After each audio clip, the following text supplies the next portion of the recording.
धन धन सतगुरु तेरे ही आसरा। प्यारे सज्जनों, आज हम एक इतनी अच्छी साखी जो सावन सिंह जी के समय की है उस पर थोड़ा चर्चा करेंगे। और जैसे कबीर साहब ने भी कहा है कि पाखंड में कुछ नहीं रे साधो भाई, पाखंड में कुछ नहीं, पाखंड या नर भोगे 84। जो पाखंड करेगा, बाहरमुखी पूजा पाठ में लगा रहेगा, उस पर हमको सावधान करती हुई, हमको चेतावनी देती हुई एक साखी है जो आप बड़ा ध्यान से सुने। सावन सिंह जी के समय की बात है। हजूर महाराज बैठे थे और एक गांव की बुढ़िया आई जो बड़ी प्रेम में सब कुछ पा लिया था। हजूर महाराज हमेशा जब भी ध्यान सुमन में वो बैठती उसके यहाँ प्रकट होते थे। उसका बेटा मर गया। बेटा मरने के बाद घर में हाहाकार, रोना धोना जो भी चला और कुछ अव्यवस्था बनी। तो यह काम उसने रूहानियत के हिसाब से अपने अपने इरादों की पक्की थी। भरम उसका टूटा हुआ था कि कोई भी मरता है घर में, परिवार में, रिश्तेदारी में, तो उसके लिए रोना नहीं चाहिए।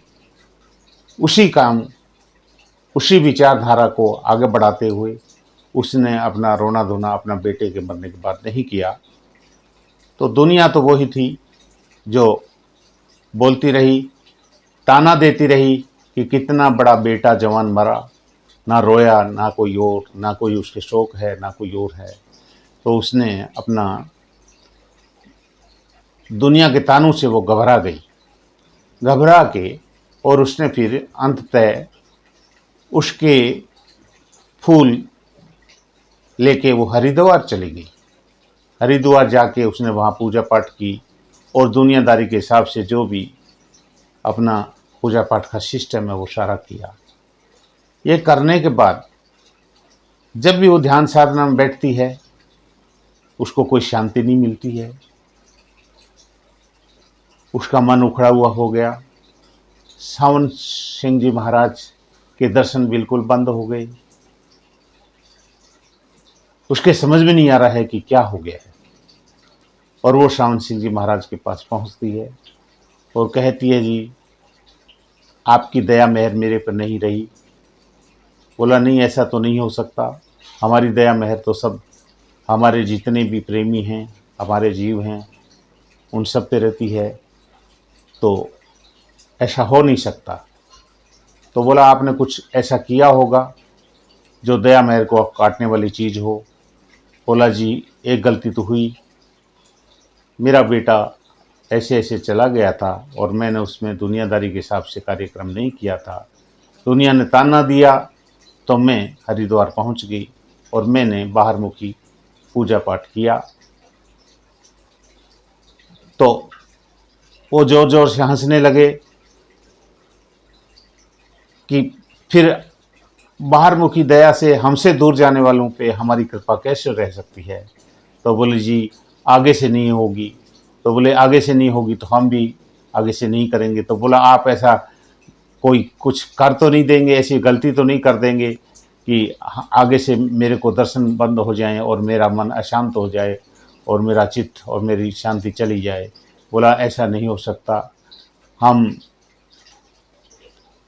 जब आशिक पूरा होता है तो हमारी क्या औकात है कि हम आपसे दूर हो जाएं। सारी संगत जोर जोर से हंसने लगी। प्रेमियों, जरा सोचने की बात है। सभी लोग सत्संग में जाते हैं, संत महात्माओं की वानियाँ भी सुनते हैं,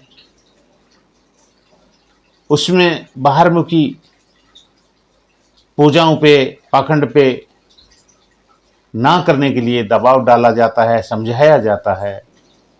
किसी एक के होकर हो, सब के होगे तो आपके पल्ले कुछ नहीं पड़ेगा, लेकिन फिर भी दुनिया मानती नहीं है। तो सावन सिंह जी महाराज ने एक साखी में कितना अच्छा हमको एक चेतावनी दी है उस प्रेमी वृद्धा औरत के हिसाब से। तो ये ना भूलें, जो हमको हमारे मुर्शिद ने जो परहेज बताए हैं उनको ना तोड़ें और पक्के आशिक होकर चलें, तो ही हमको कुछ मिल सकता है। ये देवी देवता बाहरी पूजा अगर इसी में हम विलीन रहे और दिखावे के लिए सत्संग जाते रहे तो वो चीज़ काम नहीं करेगी, वो दवा काम नहीं करेगी। तो हम जिस मुर्शिद के शरण में चले गए हैं उसके पक्के आशिक हो जाएं, वो हमारी संभाल जरूर करेगा। दान दान सतगुरु जी तेरा ही आसरा।